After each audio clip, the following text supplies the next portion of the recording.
What's up, guys? Good morning. Good Monday morning. Welcome into a monthly Monday. So we're going to do a pretty expansive thread for the month ahead, which if you're watching this when I am recording it, is January of 2025. Today's actually January 6th, so I realize we're already kind of a little bit into the month, but it's the first Monday of the month. So let's go ahead and do it today here. So I'm actually going to be looking at 4 different weeks. So the first week's going to be from the 6th through to the 11th. And then second week is going to be from the 12th to the 18th.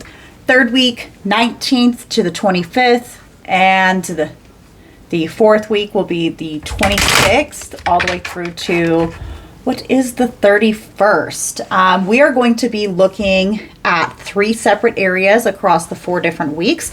We're going to do what to expect, what to be aware of, and what to focus on. Let me just go ahead and get our spread here. So we've got what to expect, what to be aware of, and what to focus on. I am not going to take any reversals for the original spread, only for our clarifiers. So then we've got what to expect, what to be aware of, what to focus on, what to expect. Ooh, let's get some more room here. What to be aware of and what to focus on, what to expect, what to be aware of, and what to focus on. All right, let's go ahead and get the breakdown here. Let's give you guys a better camera angle, huh? Why don't we come my way so that way you guys can actually see on over here. Boop.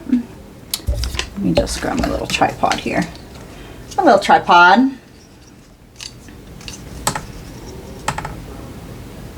There we go. That's better. Okay, I am going to get one chakra card from the deck I made, Healing the Charkas, so we can get a monthly focus for our energy. All right, where do we need to focus our energy on? Shuffle off over here. Focus our energy on this month. January 2025. If you're watching this, you can take it as timeless. But this one, I'm recording it. It's the first month of the year. The first Monday of the year, so it feels pretty fun. All right. Okie dokie. All right.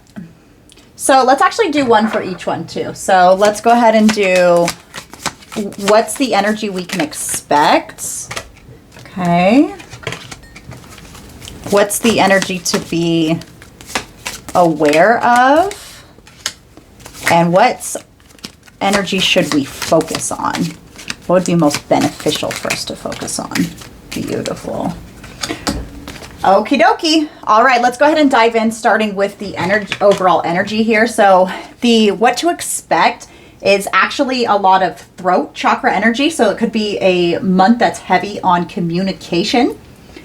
I speak of my desired reality and communicate such aspirations with my aligned thoughts, words, and music I choose to listen to, being mindful of what I allow to influence my life. I speak truth and clarity over my life, being direct and clear-cut with my communication. I ensure my actions match my words to achieve the aligned results I wish to create.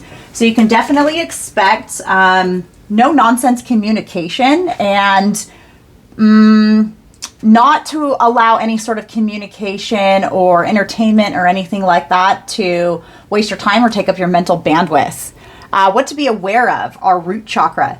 I am grounded in an abundant, stable, and reliable foundation. That's what you need to be aware of. You need to affirm that to yourself, that you are grounded in an abundant, stable, and reliable foundation. You can rely on that. You need to know that, innately know that.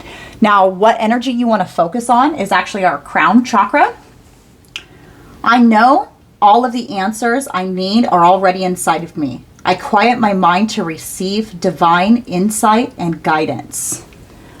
So take some time for perhaps reflection or introspection this month. That will be a good practice to focus on, is quieting your mind for any questions or ails or worries that do come up. So that way you can receive divine guidance from yourself. Okay. How do you feel about it? Okay, let's go ahead and dive into the tarot. So for week 1, I guess we could technically say it was from yesterday onward. So from Sunday to Sunday is how I'm going to do it. But today's obviously the first Monday. So perhaps we're doing it from Monday to Monday. I'm not exactly sure. So anyways, what to expect. So we've got the Page of Cups for what to expect, what to be aware of. We've actually got the 7 of Swords and the 5 of Wands. And what to focus on is the King of Cups. So you're going to want to focus on staying calm in choppy waters, and staying within a healthy, tempered, masculine energy this week. So when the boat starts rocking, you have to know how to row it calmly, because the King of Cups, he is not one of the fire signs. He is very much so in control of his emotions, okay? But the Page of Cups, so what to expect is, I'm picking up on there could be some sort of like slippery fish this week, right? Or an opportunity being brought to you that you need to be strategic about. And there'll be some sort of strategy and learning involved, but just to use your intuition to guide you. On the hindsight, it could be, the reason why I say an opportunity is the Page of Cups is something being offered to you. Now, it could be a love offer. That's a possibility. Not really picking that up. But the cup he's holding has this fish in it, and the ocean is still right here. That fish could jump out at any moment in time and go back into the water behind him, and then it's an opportunity lost. So this is really saying, seize the moment, grab that slippery fish before it hops out, be strategic in any sort of battling, or this is a card of conflict or competition. However, it's it can also be a card of learning. This, while it can be seen as deception, it's also a card of strategy. So allow your intuition to guide the way for week 1. All right, for week 2, what to expect. So we actually have the Moon and the Queen of Wands.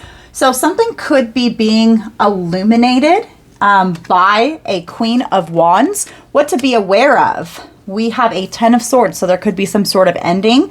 And what to focus on is rest. You're being prioritized to rest. There could be some sort of unveiling. I want to get a clarifier. What's ending? So now the Queen of the Wands, she's considered like the witch of the tarot, and the Moon is usually something hidden. But it could be something that is going to be brought to light, that's going to be aware of, that's going to bring about some sort of ending, and you're just being prioritized to focus on your rest. So really prioritizing your self-care. Can you give me a clarification on what this is? Page of Pentacles, yeah. So one more. Page of Pentacles, the 7 of Pentacles, and the 5 of Swords. So there could be some sort of, I want to say like a new battle that could be going on here, but it's like almost like it's not new. It's like you planted the seed a long time ago and you've been very patient, but there will be some sort of, give me some more, please. Some sort of balancing act? No. Page of Swords. Now this could be a card of curiosity. However, the Page of Swords could also be a card of like spying, and the Knight of Cups. So there could be something coming towards you, and you're going to need to balance out whatever it is that this situation that arises for the week of the 12th, 13th on through the 18th, and just prioritize your rest. All right. So going on to week 3, what to expect, we've got the High Priestess. What to be aware of, we have the Devil. And what to focus on, we have the Page of Swords. So you could be being encouraged again to focus on some sort of curiosity. Also, you could be focused on actually learning or spectating in some way yourself. What to be aware of. So there could be some sort of release that happens here in week 3, which is for the 19th, 20th on through the 25th or so. There could be some sort of release. What to expect is that your intuition is spot on and it's going to guide you all the way through. Can you lend us some insight on what this release is? The Fool. I don't know whatever it is, but it's going to leap you into a new beginning. So get curious about it. Approach it with a learner's point of view, right? Like a curious new student. Okay. What to expect in week 4. So what to expect, we've got the Queen of Cups. We've got what to be aware of is the 3 of Cups. And what to focus on is strength. So what to expect is definitely, just leading right into the end of the month. So this is from the 26th, 27th on through the 31st weekend of the 1st, right? Your intuition is going to be guiding you. Now, there could be some sort of divine counterparts kind of squaring off here. I'm kind of like, I know it's a linear read, but I'm just picking up on this, okay? Because we have the King and the Queen of Cups, right? Smack dab, diagonally speaking. So if we're looking at it this way, there's some sort of muckiness that's coming on here. But I think you will actually have a celebration in this. Again, what to expect is that you are aware of all of your emotions. Now, both of them, they have their foot dipped in the water, right? They know how to just dip their foot in enough just to feel exactly what they need in order to fill these giant cups, right? I like to imagine that she's like scrying into her cup. She's like looking at the water and like trying to make a decision on what it is she should do. She's very free flowing. What to be aware of is there will be some sort of celebration or community around to support you, to uplift you. It does look like there could be like, a big W coming in. What to focus on is your strength, but more so than your strength, what I want you to focus on here, what you're being guided to, is to actually focus on your inner strength in order to tame your inner beast. Okay? Think about it as like the Beauty and the Beast. Your inner beauty feminine leading the way to tame that inner beast so it doesn't look so ugly. She's just petting the lion. Oh, come here, you little puppy. How you doing? Oh, big cutie, right? She can like reach in its mouth and not do anything. You are not going to do that to a crazy beast. You have to have a way of flowing and building a connection with the beast. So don't be afraid of your shadow side. It is something that can empower you. Okay, I would like to get some final advice for our monthly Mondays. Let's pull from the Kali deck. She is popping out here. Let's see. Bottom of the deck energy, we got the Mokasha of Kali. And then the Kali Yantra.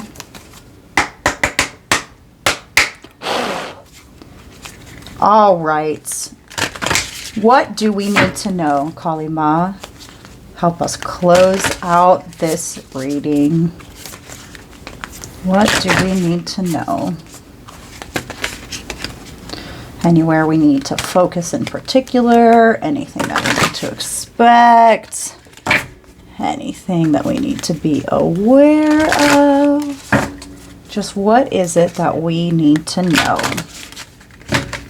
Just one card. Okay. Give us an overall message to close it out. What is it that we need to know? Oh my goodness, look! I swear I shuffled so much. You guys heard it. Apparently this is the card that wanted to come out. Let's go ahead and grab the guidebook. This is the Mokasha of Kali. number 39. And I'm just going to go ahead and read from the guidebook here. Here it is. Beautiful.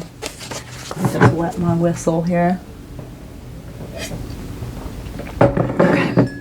All right. Her passionate desire for your liberation is unflagging, and so relief shall come swiftly. She is speaking to you from within. She is the voice of reassurance. Can you hear her? Trust her. Soon you will see things in a better light. You are going to be liberated from the struggle you are currently experiencing. Be true to yourself and your life path, and you will attract the way forward as obstacles disappear. Do not turn away, for you are destined to overcome all opposition, bringing your sacred path to fruition. Moksha is a Sanskrit term meaning freedom. And it's so funny, I placed it right over the devil and the fool. Your new beginning is your freedom. Expect for some serious upheaval to, in the first week, be strategic. In the second week, you're going to expect some sort of upheaval. In the third week, you're going to expect some sort of release. And in the fourth week, I see you celebrating. Okay? Sorry. Anyways, the freedom, the release. Oh, I sense that so much too. I love it. All right. Moksha is the Sanskrit term meaning freedom. In the sense of complete self-actualization and spiritual liberation, it refers to the attainment of enlightenment and is considered the final release from involuntary suffering. The distinction between voluntary and involuntary is made because at a high level, certain divine beings will take on the experience of suffering to assist those who are yet to experience moksha. They help to carry the load and move others forward. Yeah, so there could be like a big burden being released, okay? Our love for another, our compassion for their pain may make us wish we could take on their suffering, so they no longer need to struggle. This is counter to the divine perspective of higher beings. They enter into the realm of suffering to assist all. The divine understands the purpose of suffering, that it can lead us toward wisdom, strength, and ultimately empowerment. There is an art to elevating suffering without depriving the soul of the growth it can bring. There are loving divine beings of great wisdom willing to help those trapped in suffering at all times. We can call for assistance whenever we find our pain difficult to bear, including the anguish we feel when faced with the struggles of others. These divine beings have sufficient wisdom and higher understanding to help in ways that create benefits for all. There are times when suffering is so great that it threatens to overwhelm the soul. Perhaps that intense degree of suffering is a result accumulated from unresolved pain of generations of ancestors resting upon the spiritual shoulders of one family member. Brave enough to admit the truth when others are trapped in delusion and denial. Similar situations can arise a societal, religious, cultural, or corporate context. Intensified suffering can be an initiation for a particularly talented soul who has the potential to bring light and freedom to the world. To achieve this soul must learn to deal with the darkness in equal measure. That typically entails periods of intense struggle, and until the best methods are realized, find peace and awareness without being overcome by the pain. Yeah, exactly what I was saying about taming the inner beast, okay? Just learning to flow with it. I love that. Okay. Many mystics report dark nights of the soul, a struggle with negativity, suffering, and pain of various kinds that last for a long time. They are not failing on their spiritual path. They are at an advanced level. They are willing to engage with their struggles because of their great love for the truth, the light for the divine, in whatever form resonates for their hearts. Nothing can make them turn away from that great love. Higher love is the power that fuels moksha. It fuels the release from suffering. It is a spiritual juice to keep doing the inner work, to see the path through and refuse to give up, even if we are still figuring out what our persistence is going to look like today. The Moksha of Kali teaches us that our suffering is no source for shame, but rather a badge of spiritual honor, acknowledging that we are deep on the soul's healing pathway. However, that doesn't mean that the more we suffer, the more spiritual we become. And the more spiritual we become, the more we have to suffer. It means our capacity to process our suffering increases, and in that increase, we experience more sunshine through the cloud moments of peace, liberation, and higher understanding. Rather than a way of life, periods of suffering become like toxins Our body, mind, and soul need to process and release, perhaps akin to digesting a meal, but on a multi-level scale. The oracle brings the message of relief and realization. There is much you will accomplish through your own efforts, and much more that can be accomplished if you include regular prayers for assistance from the divine as part of your lifestyle. If you have been working hard on an issue, wondering if it will ever give way to an improved set of circumstances, the oracle indicates that yes, a time for freedom from this difficulty is on its way. That's beautiful. I wish you a very happy month. Know that the emotional release is going to be fully worth it. And I really hope that this reading helped you. If it did in any way, please feel free to hit that like and subscribe button. Anyways, I appreciate the support. Happy monthly Mondays. Bye.